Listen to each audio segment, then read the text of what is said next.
ಜೈ ಸಾಯಿರಾಮ್. ಸಾಯಿ ಸಚ್ಚರಿತ್ರೆಯಿಂದ ಎರಡನೇ ಕಥೆಯನ್ನು ಕೇಳೋಣ.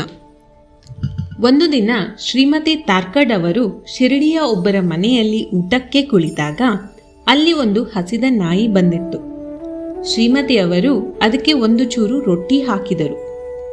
ಅದು ಸಂತೋಷದಿಂದ ತಿಂದು ಹೊರಟು ಹೋಯಿತು. ಸಾಯಂಕಾಲ ಅವರು ಮಸೀದಿಗೆ ಹೋದಾಗ ಬಾಬಾರವರು, ತಾಯಿ, ಈ ದಿನ ನೀನು ನನಗೆ ಹೊಟ್ಟೆ ತುಂಬ ಊಟ ಹಾಕಿರುವೆ. ನನ್ನ ಪ್ರಾಣಗಳು ತೃಪ್ತಿ ಪಡೆದೆವು. ಯಾವಾಗಲೂ ಇದೇ ರೀತಿ ವರ್ತಿಸು, ನಿನಗೆ ಒಳ್ಳೆಯದಾಗುತ್ತದೆ.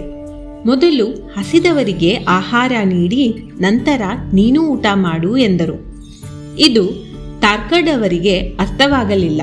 ಆಗ ಬಾಬಾ, ನಾನು ಯಾವಾಗ ನಿಮಗೆ ಆಹಾರ ನೀಡಿದೆ ಎಂದು ಕೇಳಲು ಬಾಬಾರವರು, ನೀನು ಪ್ರೀತಿಯಿಂದ ಕೊಟ್ಟ ರೊಟ್ಟಿಯ ಚೂರನ್ನು ತಿಂದು ನಾನು ತೃಪ್ತಿಗೊಂಡಿದ್ದೇನೆ.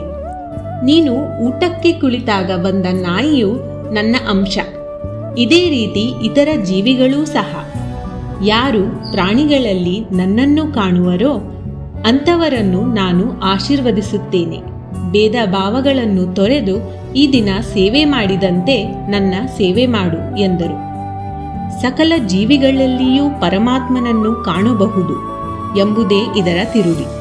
ಉಪನಿಷತ್, ಗೀತೆ, ಭಾಗವತ ಎಲ್ಲ ಪುಣ್ಯ ಗ್ರಂಥಗಳು ಇದನ್ನೇ ಸಾರುತ್ತಿವೆ.